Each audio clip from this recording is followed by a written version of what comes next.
Hello, and welcome to this week's Marketing Mix. I am a bit overexcited today. I have been joined by the lovely Louise Hunt Skelley, who is a Paralympian, and if you know anything about me, you'll know how much I love the Paralympics and the Olympics. So I've just got over telling her that I'm fangirling quite hard today. We are going to talk about Louise's experience as an athlete and how she has brought that into running her business. We met at a local trade show, and I basically latched onto her as soon as I found out she was a Paralympian. It wasn't too strong, only a little bit. No, we hit it off straight away, didn't we?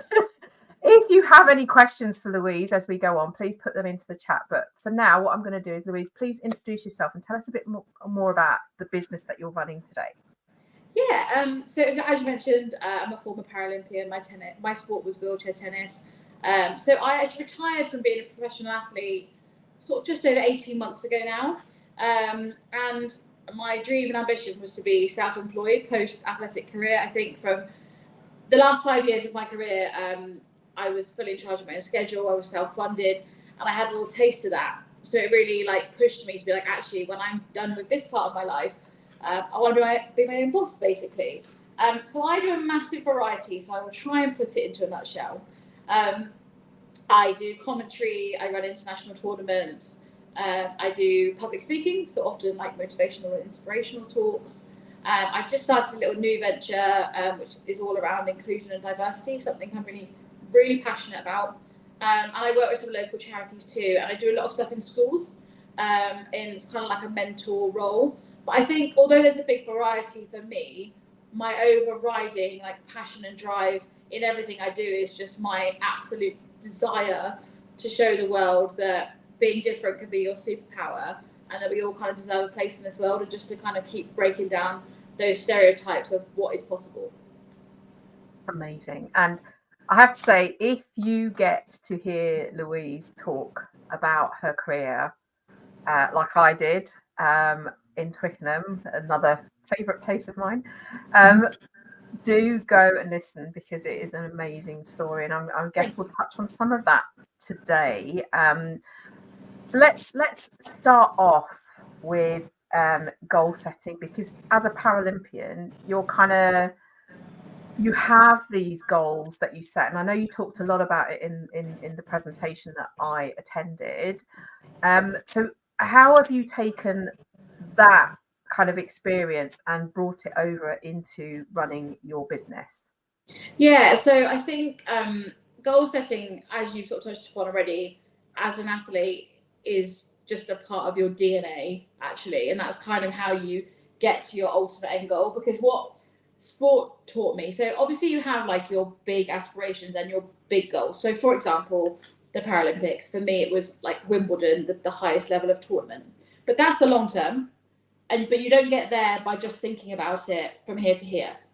What you need is the steps in between. So as an athlete, it was what's the goal today, what's the goal this week, this month, this 6 months, this year, and then 4 years. We worked in a 4-year cycle because of the game. So that, I think, is something I was just so used to doing. It comes really naturally to me. So when I left sport, it was the same thing. So I literally got on a notebook when I was right, this is what I want to achieve. This is what I want to do. And I just took the same approach. So it was just thinking about, long-term, where do I want to be? So that was my own boss, doing work that I am passionate about, that makes me wake up every day excited. And then it was just working backwards. So that's where I want to be. But how do we get there? So it was just coming up with those different goals. But the thing I love about goal setting is I think we all need it, especially in business. And that's how I've got to where I am now in terms of the different work I'm doing. But you can change your goals. And that's the exciting thing about goal setting. I think as long as you have something in place that you genuinely want to aim towards and that inspires you. But actually, if you then nearly get to it and go, oh, I've done that, change it. Have a new goal. And that's, for me, exciting. And it really motivates me. I agree with that. And I think running your business you have to have that overall big goal.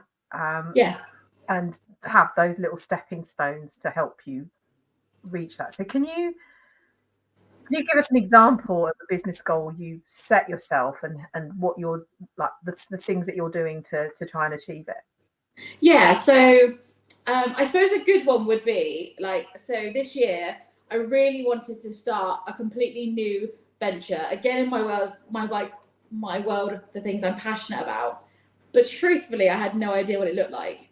So I was like, I want to try something new that really challenges and pushes me. Again, that competitive side probably comes from sport because I want to be challenged.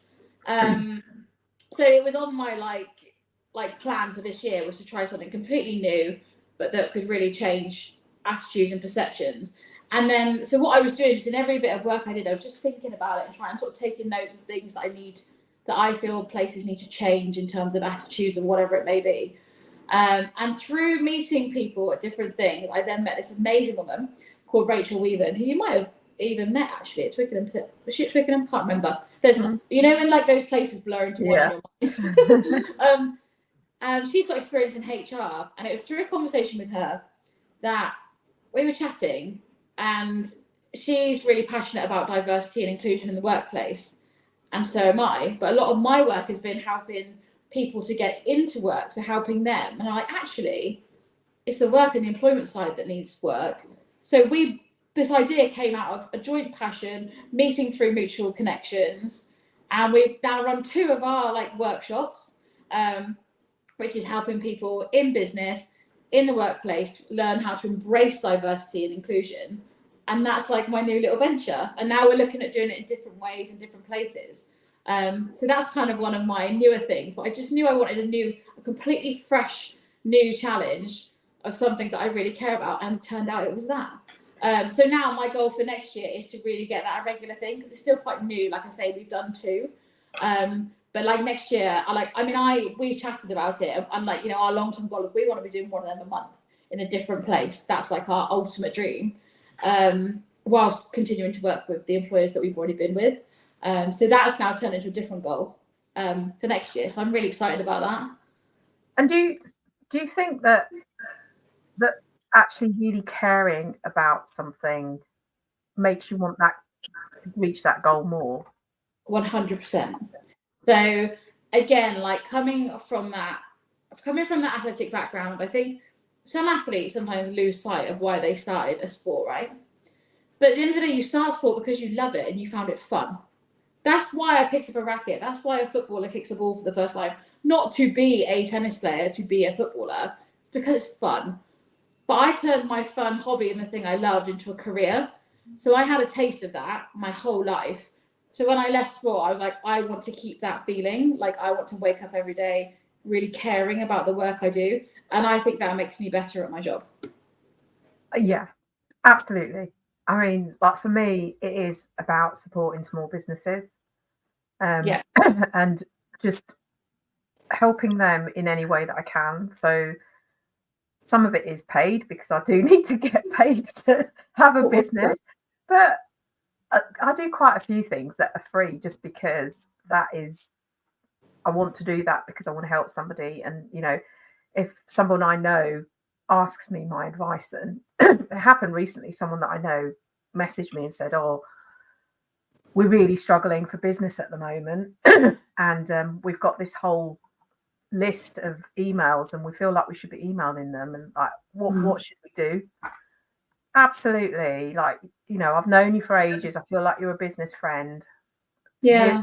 Some advice and go away and try that. So it is the love of it, really. Yeah.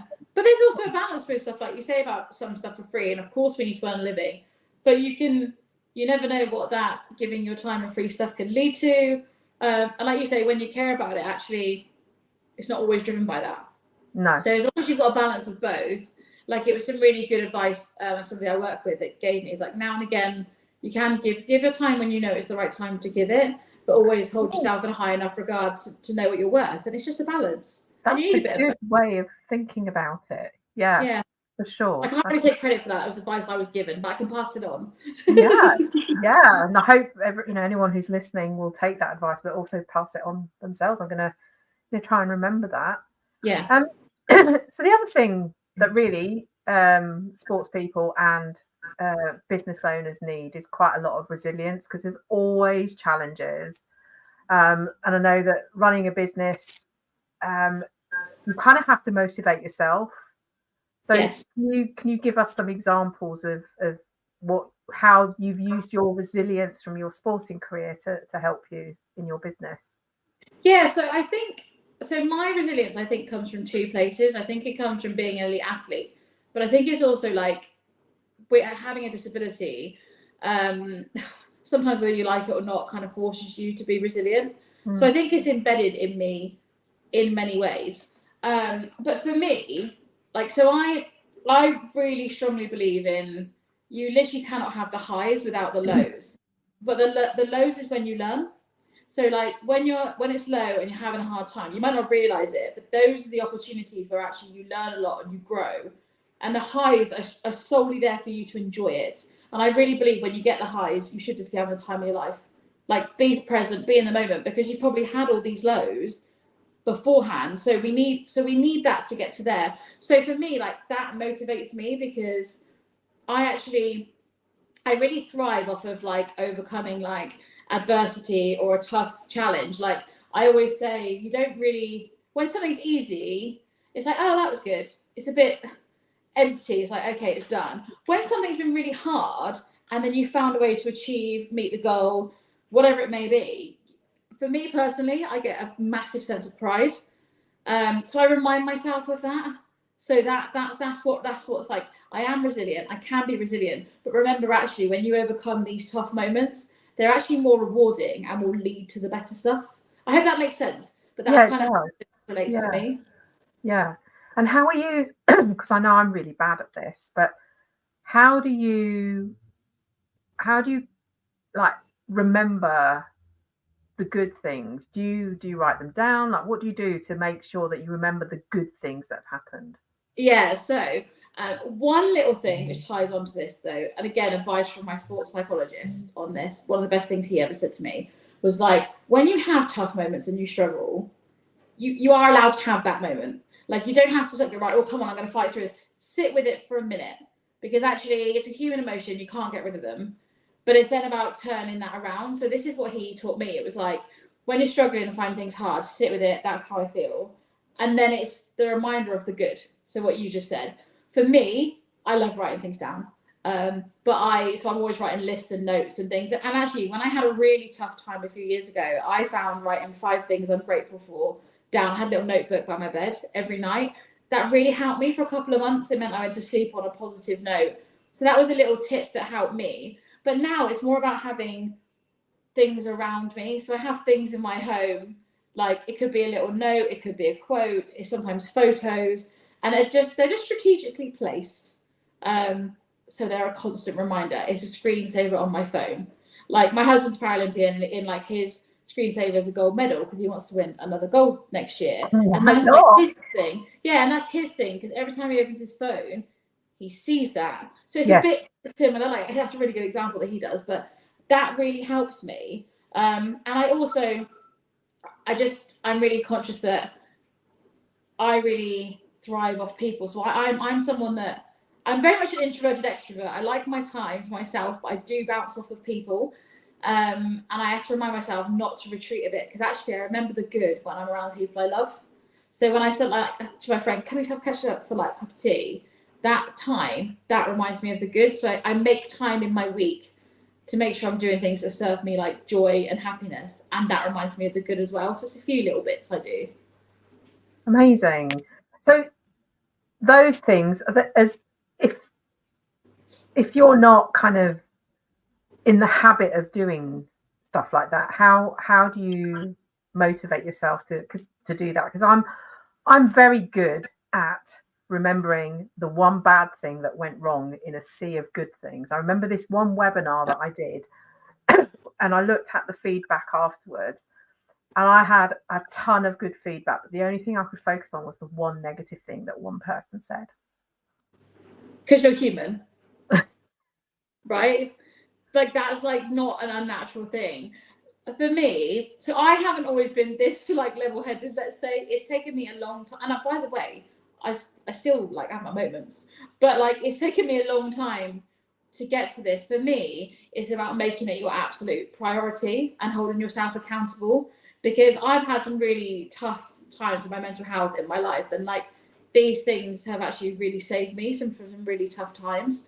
So it's holding yourself accountable and being like, I am going to commit to this. And even if you don't almost like believe it, the more you practice something, the more it becomes habit and the more you believe in it.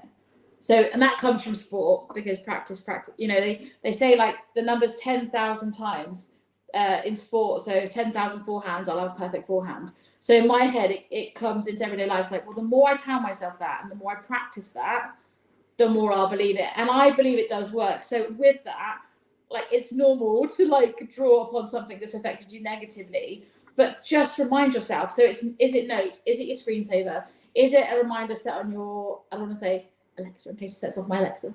But like, is it a note on your phone? Is it a calendar reminder? A reminder to like draw on the positives.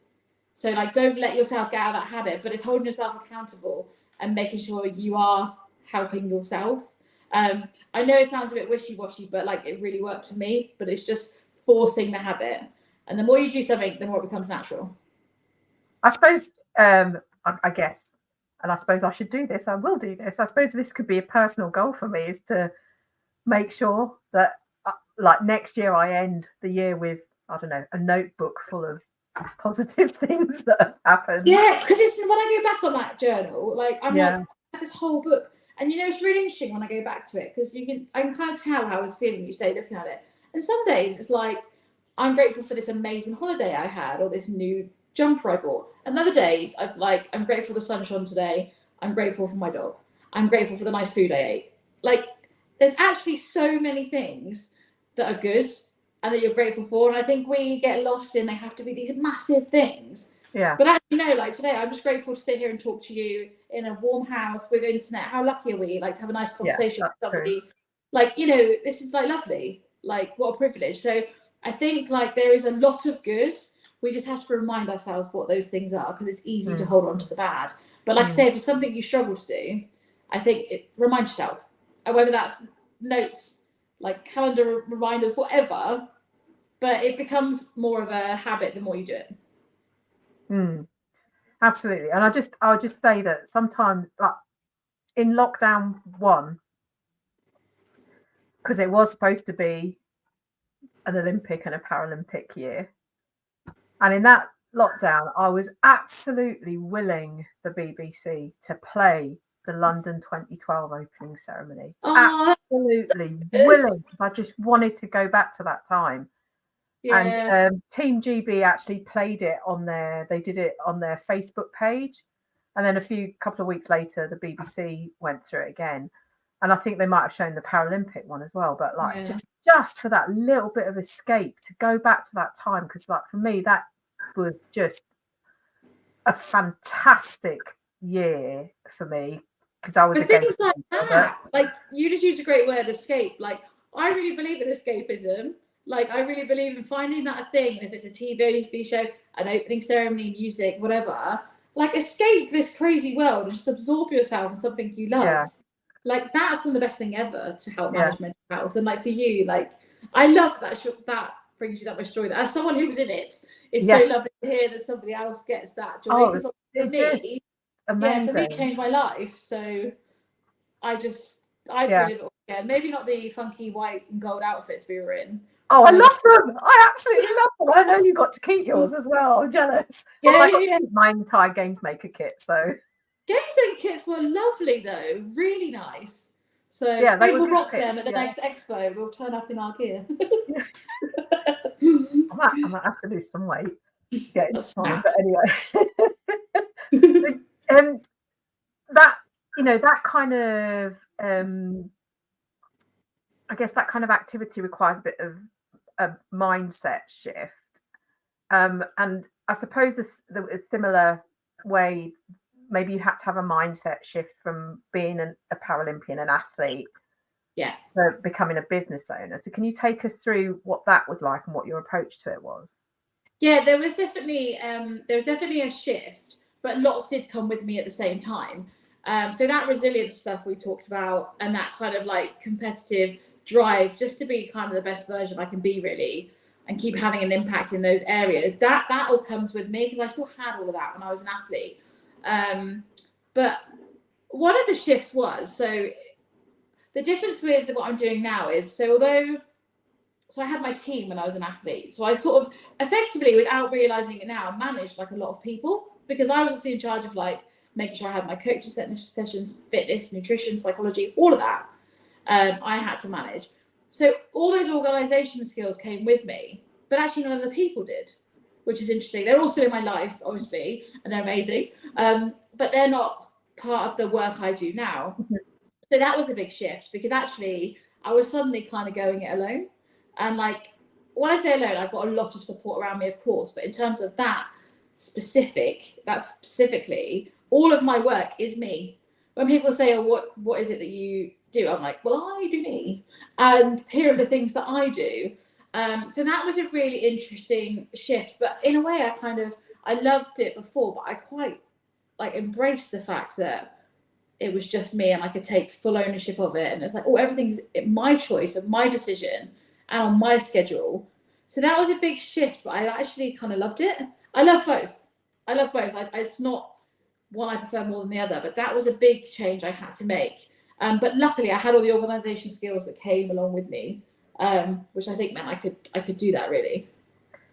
And I know you talked about this in the talk that you did that I attended, but you mentioned it at the top of this, that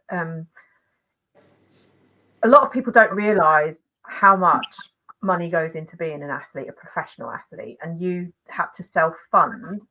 Yeah. Has that experience helped you with the financial side of your business? 100%. So so obviously I know you've heard my talk. So in a nutshell, it was the last 5 years of my career where I lost my funding. I was taken off the performance program. So the last 5 years I funded myself, and it 100% has helped me financially, because my goodness me, was it complicated to manage, like the way in which I had sponsorship and I worked a bit, and to manage all that and work out how to fund everything was actually really quite complicated. Now I look back on it. At the time I was just, you're just going through the motions, because you're just trying to achieve what you're trying to achieve. You don't think about it in detail. But that, I mean, actually I have to say, this is way easier than doing that, because now it's just like, oh, my income I get to keep for me. It's actually really quite nice, because obviously for those 5 years it was like, right, I need this much for coaching, for example, this much for entry fees, this much for this. And like, well, that's coming from there, that's coming from there. Whereas now it's quite good, because now when I earn my money, it just goes to me and not back into tennis. So actually it's quite a lovely transition, but it did help me because it taught me a lot, because obviously now being self-employed, obviously my income comes from lots of different places. So that definitely helped me kind of like learn that skill and stuff. But yeah, it's nice not having to think about how, because it's a fortune to run your program the whole year. And you did it for 5. Yeah, it was really hard. But in those 5, it's a really funny thing. Like, you might remember me saying those 5 years, like, were the hardest but the best. So like, I mean, I was relentlessly ill and exhausted from doing too much, and it was really tough, because I'd also been told, I wasn't good enough as well. So I was still dealing with that process. But I hadn't had 5 years of being my own boss, managing my own schedule, having no one dictate over me things like doubles partners, tournaments I could play. So it actually was a really empowering time as well. And it's funny, if I think back to the start of that, I wouldn't think I'd be saying this now. So those 5 years in particular are like really pivotal in how my whole life changed. And it was being sort of at my lowest, being told you're not good enough, losing everything, to the end of that. Nothing could have prepared me from going from the absolute lowest I've ever felt, with no confidence or belief, to coming out going, I can go self-employed and just wing it and see if it will happen. And now here I am, comfortable, achieving all my goals in a different world. Like, yeah, I feel quite proud of that. I do. And it's kind of bizarre to look back on it and think, that's where I was. Like, who was that girl? But I need to remember that was me. I think sometimes I detach myself from it, but actually somehow I did it. Somehow. If I could do it, anyone could do it. And listen, I feel like there's another little part of your business in that, because there are plenty of athletes who will find themselves in your position of having to self-fund or give up I guess that's the difference, isn't it? You find the money, or you stop doing what you love. So yeah, maybe there's a whole other business venture. Thanks for that. That's a good idea. Yeah, and I think it's fun. And I would actually love to like have those conversations, because I think like, and there's nothing wrong with either. You know, if someone did choose to, you know what, then I'm done. That's also okay. For me, that wasn't the right decision. I still love my tennis. I was at the highest I've ever been ranking. I was at the best I'd ever been. And I wasn't ready to go, and I wasn't going to let somebody tell me I wasn't good enough. But I was lucky that I had people around me that helped me. I wasn't alone. Yeah. They helped carry me through that. And I strongly believe in your team. And when I say team, I'm not just referring to a coach, a physio, whatever. I'm also referring to parents, friends, husbands, dog, crucial. All those people around you and your family and friends that go, yeah, I believe in you. They, you know, and that I think is actually the most important key to success, whether that be sport, business, or anything. Although I'm on my own in terms of my work I do, I'm still surrounded by people that go, you can do that. Yeah, I believe in you to do that. And I go, oh, yeah, maybe I can, because I think I can, you know, and it vibrates off each other, you know, and like, because you can be on your own in business, but be around other people who are also on their own, and suddenly you're not. And suddenly you're not. Like, you and I like had that chat, we hit it off, and it's like, oh, yeah, there's so much commonality here, you know, and you suddenly don't feel alone. And you just, I mean, that's the thing, is that, you know, unless you're a complete hermit, then, you know, fair play to you, go off on your own. But like, we need people. Of course we do. You know, so I'm like you. I will go to events and stuff, and I'll be the extrovert, but I'll need to come home, and I'll have to have my time, and I'll need to have a quiet space, and I'll need to just not talk to anybody. And my husband loves those moments. We like recharge. I always think it's like I recharge. I come home and be like, oh, I'm ready for people again now. Yeah. But nobody knows what it's like to be an athlete like other athletes. Nobody knows what it's like to be a small business owner like other small business owners. You need to have a community of people that understand your challenges and know what you're going through, and can kind of give you that shoulder if you need it, or celebrate with you when you need 100%. to. 100%. Yeah. So that leads me on to what are the sort of top 3 lessons from your sporting career that you found most valuable in setting up your business? So I think, I feel like I could almost have an endless list of them. But like things that I guess I've taken across are like, it's up to you what you achieve. And I'm not naive to the fact that there are often, you know, things that might make that challenging. But actually, like, I was told I wasn't good enough and felt like I was just thrown to one side. And I was like, well, who are you to tell me that? Actually, it's not actually up to one person or a group of people. It's up to you. So it taught me to really take full ownership of my behavior and myself, be autonomous. Like, okay, if you want to do this, you can, like, that's up to you. So other people's opinions, they matter when you choose to let them matter, I think. The other one for me is like, you never regret trying. So like those last 5 years in my career were really hard, but I blooming tried. I tried so hard, and yeah, it was tough, but no, one part of me regrets doing that. And then I think the other thing is, my third tip would just be like, really embrace like chapters, opening and closing. It's a bit like goals. Like, the thing that I've learned is actually something ending is really exciting rather than scary. Like, it scared me originally, thinking, God, I'm going to leave this world that I've known my whole life into something new. But actually, I love it, and it's so exciting. And even in the short space of time that I've not been an athlete, so many things have like stopped, and then something else has started, and it's actually really fun. So like, just embrace the end of a chapter or a different goal or a change of direction, because actually that can be like the best time. So those would be my tips. Amazing. Oh my God. That's so, I love because I've got a friend who, whenever something happens that's unexpected and it's a little bit like throws her off whatever her goals are for her business and stuff, she just goes, right, plot twist. I love that. Yeah. I love how she frames it. And then I like this whole close that chapter, because it's what do you want to spend your energies on? Do you want to spend your energies on the next thing, or do you want to And I know this Well. means I'm a real warrior, and I sometimes do find myself in the past. So I have to bring myself to the present and think about what I want to achieve. So I'm going to use that as right, close that chapter. Let's get done with it. Leave it where it is. Finish But it. celebrate it though. Like you can, there's nothing wrong with like so for me, like my athletic career chapter is closed, but that doesn't mean I'm not still proud when I think about it and I don't enjoy talking about it. And actually loads has come from that chapter into now. Like we've talked about it today, which I love. But like, I'm glad that that's kind of done because I've got this new thing. And if I didn't stop that, I wouldn't be talking to you now because the world wouldn't have brought us together. So there's like no, it wouldn't have. Yes. No, and that's what I mean. There's so many great things that come when you stop something. It opens the door for something else. And I now love that and find that exciting rather than scary. And that is one of the best things I learned for sure. Fabulous. I know, and I just think. I think I need to be more. When the next time I feel a bit, I'm just going to be a bit more Louise. I should get on a t-shirt. I think as well though, like Louise. But the thing is though, like, but I am actually a warrior too. Like I worry. I'm actually the opposite in you that I tend to worry about what's going to come rather than I'm not really a look back. I'm more of a worry about forward.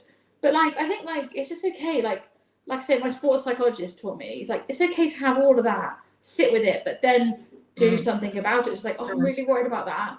So for me, it's like, oh, I'm really nervous about this session I'm going to deliver, and then I just go, okay, I'm worried. Okay, but what have I controlled? Have I controlled everything I can? Yeah, I'm planned, I'm organised, I've got this, got that. Oh, okay, so I am actually fully prepared. And it's funny how quickly you can turn something around. But sit with it first because you're human. Yeah. But then just try and kind of just change that thought slightly. So it really worked. It was honestly probably the best thing he ever taught me, and it stays with me and everything. I'm going to try and remember that. Yeah. Listen, everyone, I have put the link to Louise's website in the comments, so please do go check out her work. If we're connected on LinkedIn, Louise and I, so if you want to go and find her on LinkedIn, you'll be able to do that if you're connected to me. But search for her and go and have a look at her story because it is pretty amazing. Thank you. Yeah, no, I really, really enjoyed your talk, and I know I was sat. I was conscious that I might have been just sat there with my mouth open. Definitely. Because it was such a it was wonderful. It's nice to have someone so engaged, like to come to talk about it. That we could share our stories, you know. Absolutely. So yeah. If you don't already receive my weekly newsletter, I have put the link in the comments. Please do join that. Thank you so much for joining me today, Louise. Thank you. We've run out of time. I could talk to you for like another half hour at least. We'll do another one. Yeah, we'll do another one. I am going to be back in 2 weeks' time. It is the last marketing mix of this year, and the tables are being turned. So my good friend Philomena Rodriguez is going to interview me, which is a bit, I don't know, scary, a bit worried. I don't know what she's going to ask me. She's going to ask me stuff about email marketing. So if you want to see me being put under the cosh a little bit, I think, no, she's going to be kind to me. She's a kind lady. Join me in 2 weeks' time. Watch out for the details for that. But Louise, thank you so much for joining me today. You can catch up on this in all the places that is. So Facebook, LinkedIn and YouTube. You can go back and watch anything that Louise has talked about if you need a refresher. But I will see you in 2 weeks' time.